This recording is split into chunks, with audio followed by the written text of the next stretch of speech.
kids, Mrs. McMahon here, ready to make some art with you. Just like last time, before we start our art lesson, we need to make sure that we're physically and mentally ready for art class. Think about it. How are you feeling today? Do you feel ready to make some art? Do you feel frazzled, upset, worried, or do you feel happy and calm? It's okay to feel any of these feelings and still make art. A lot of artists like to make art when they feel upset, and a lot of artists like to make art when they feel happy. Personally, I like to make art anytime I can, and that might mean that I'm grumpy and it might mean that I'm in a good mood, but usually if I start out in a bad mood, when I make art, I feel better by the end. It helps me figure out my feelings and feel a little bit more calm about them, if they're not already calm. Before we start, I want you to make sure your physical area is ready. So, do you have an area where you're sitting to make art?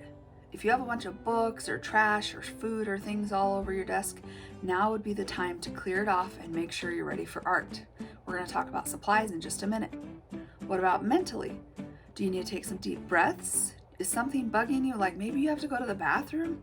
Go do that now so you're not distracted later. Maybe you need a snack. Have a snack. Make sure you have some nice music ready to go. If you're able to listen to some music while you make your art, make sure your space is ready, and let's make sure our brains are ready and our minds are ready by taking some deep breaths in through our noses and out through our mouths. Let's try something a little bit different. Let's take a deep breath in through our nose, and then when we let that breath out of our mouth, let's make a sound. It can be just a loud breath. It could be a growl. As long as you're not screaming and interrupting the other people in the house, I'm okay with the sound. Just be kind to those around you. So I'm going to go in through my nose. I like doing a breath like that. I think it sounds funny and it just feels good. The rest of my body just feels calm and it makes me giggle a little bit. I'm going to try a different sound this time. I don't even know what that sound was, but it was fun to make. That's what I want you to do. I want you to maybe make yourself laugh a little bit so that you can relax your shoulders and feel ready to make some art. If you need to do more than what I just did, that's fine. Don't get crazy and say, I'm going to spend 4 hours stretching. Let's actually make some art. But if you need to do anything to make sure you're ready, now's the time. Wiggle it out and make sure we're ready. Okay, here we go.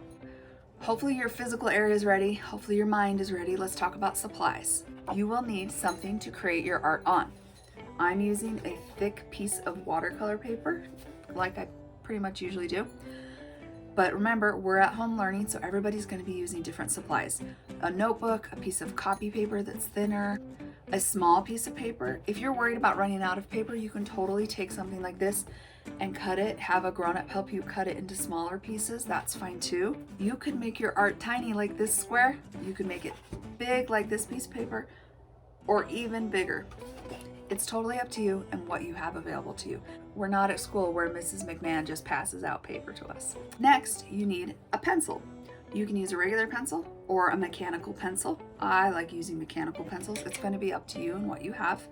I do want you to use a pencil because then you can erase things. You'll see in the video, if you watch along with me drawing, that I draw it all in pencil and then I outline it in pen and then I erase the extra pencil. The pen is optional. You do not have to use pen. I used a thin point pen. Sometimes I like to outline my art with Sharpies. You don't have to outline your art. That's just an option. You need an eraser. Your eraser might be on the top of your pencil, or it might be separate like this. Either one works. Last, you need something to make your art colorful. This is similar to our last art lesson. You get to choose what you have available to you and what the grown-ups at your house are okay with you using. That might be a mixture. It might be crayons, colored pencils, markers, and some of you might have watercolor paint, and you're totally allowed to use that. Just make sure you have help from a grown-up. We don't want to get in trouble and use somebody's paint that's not ours, and we don't want to make a mess unless we have permission and a space to make that mess. At the beginning of the year, I really like students to create what are called self-portraits. You've already created some monsters, hopefully, to help you deal with your worries. This week, we're going to create self-portraits that help us celebrate the things that we love in life. A portrait is a picture of a person. Here's an example of 2 portraits that I painted when I was a lot younger. I used marker and watercolor paint. Here's another example of a portrait that I drew. It has some plastic over it, so that's why it's shiny. This is of my brother Josh. I just used a special pencil called a Conte Crayon. Now these are portraits. A self-portrait is a portrait you do of yourself. Think of the word selfie. I'm sure you've heard of those. You take a picture with your cell phone of your own face. It's called a selfie. A self-portrait's like that, only we create it with art supplies. Here are some examples of self-portraits, or selfies, right, that I've created over the years. This one I created 10 years ago. I used this stuff that was kind of like glue and outlined parts of my face, and then the rest of it I used watercolor paint. Is it realistic? No. Does it have to be? No. Art doesn't have to be realistic. We can have fun with this.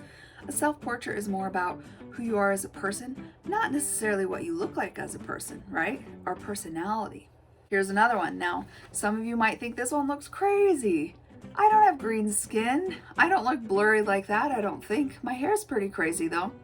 Self-portraits can be fun. They can be colorful. We can make mistakes. They don't have to look exactly like we look. That's what a selfie's for. Take a picture. But a self-portrait, one that we create out of paint, crayons, color pencils, they can look all different ways and still be successful and good art. Here's another self-portrait I did of myself. Again, I used watercolor paint and it got really blurry and I was okay with that. I didn't mind the fact that it kind of oozed all over the place. I wanted it to look wet. It's almost like I was behind a window and it was a really rainy day. Maybe that's something like what I would look like. Here's a portrait I did of myself with a cat. This is the portrait I just did last week, and actually I did 3 portraits, as you can see. I started here and then I thought, what if I did the hair a little different? And then this is the last one I did, and it's my favorite. It's okay if you draw several self-portraits and some of them you like more than others. It's okay if sometimes we make art that we don't love and then sometimes we make art that we do love. It's all about problem solving. Here's a portrait that I did for another grade class. It has me doing lots of things that I like doing. This is me kind of running because I love running. This is me painting. Picture of a cat, of course. I mean, look behind me. This is me doing some yoga. Here I am sleeping. Oh, I love a nap. This includes several self-portraits of me. So I didn't just draw one picture, I did lots. And this is pretty similar to what we're working on today, you'll see.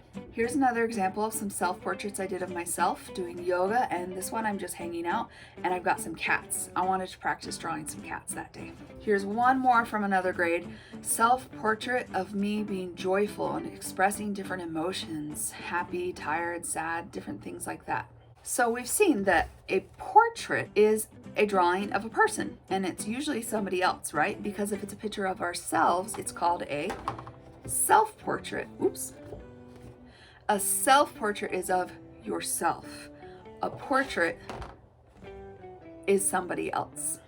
Now today's lesson is a portrait of yourself, a self-portrait. So draw yourself, and then you're going to draw things that you like doing or things that you just like.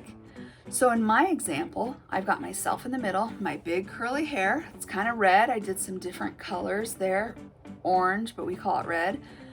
I put a heart with a D because my husband's name is Dennis. And then I have here on the sides my cats because I love my cats. Hopefully you watched the video where you got to meet Vivian and Kato. Halloween's coming up and I love that holiday, but most especially fall. I love ice cream, painting, yoga. I love Utah Jazz basketball. I love the ocean, and this is a whale because I grew up by the beach. I love pizza, and I love hiking in the outdoors, so there's the mountains. And I also love Real soccer, so I draw a Real Salt Lake symbol here. So you're going to draw a picture of yourself and then things that you like around it. I talk about it a little bit more in the video where I show you how to draw it, that you can draw yourself here or here or here. You could draw it on the paper this way. It's up to you how you draw it, but you're going to draw yourself and then you're going to draw things around it. Now, what's something you notice about my art? Is there a lot of blank space on there? No. In Mrs. McMahon's or Mrs. Muffin's art class, we fill up our page.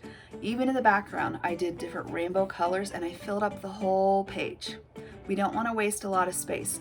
If you look at famous art or paintings by other artists, you'll notice that they fill up their picture. They don't leave a bunch of blank space. Look at this painting of a cat. Paul Kitchen, an American folk artist, painted that painting. Do you see a bunch of blank space? No. The tummy's white, sure, but that's the fur on the cat. He, the artist, Paul Kitchen, didn't leave any blank space. He filled it up. Let's even look at the painting of Muffin Cat. Do you see a bunch of blank space? No. I filled up my whole canvas with color. I added flowers and bees and the big body of the cat. So just like today's art project, we're gonna fill up our paper. Don't draw a tiny picture of yourself and then leave a blank page. I want you to fill up your paper as much as you can. If you don't finish it today, that's okay. You can pull it out another day or even next week and finish it and work on it. Take your time. Fill up your paper no matter what size it is. Our goal for the lesson today is to draw a picture of ourselves or a self-portrait, and we want to fill up the whole page with colorful images of things about us or that we like or things that we like doing. What's the first thing I do to my paper when I'm at home or at school? Turn it over and I write my name. I'm writing Laura. You need to write your name and then write your teacher's name. Don't write teacher, write your teacher's name. You can ask a grown-up at home for help with this. And then I like to write the date. You don't have to write the date, but whenever I make art, I put the date on it. If I want to draw myself doing lots of things that I like doing, am I going to draw myself this big? No, I'm going to draw myself a little bit smaller so I can fit more activities and things I like. You could draw yourself in the middle and draw things you like around yourself. You could draw yourself on the side and draw things you like around yourself that way. It's up to you. I'm going to draw myself right here in the middle and then leave all this room for things that I like. So first, draw my head. I use pencil so I can erase lines like that later. Neck and shoulders.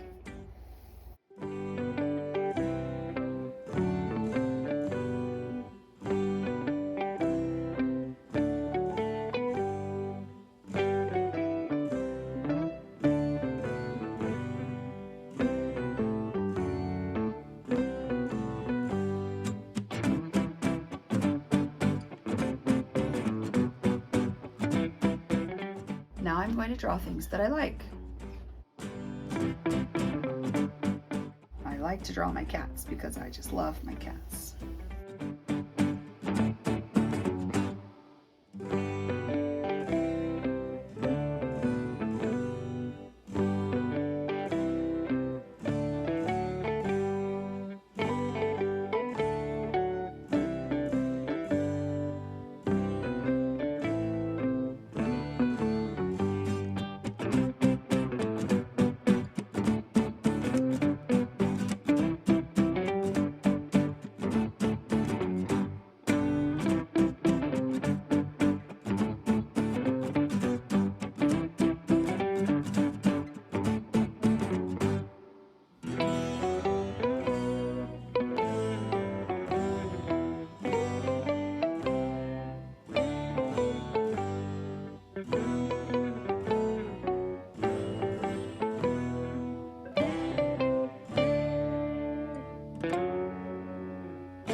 Oh. Football team. Girl, that is the football team.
I hope that you enjoyed the art lesson today where we drew self-portraits with things that we like. Make sure that you share your art with me or with your homeroom teacher. You can take a picture on a Zoom lesson, or you can have a grown-up take a picture with a phone and send it to your teacher or to me, Mrs. McMahon. I can't wait to see your portraits, and I hope you have a wonderful day. Bye!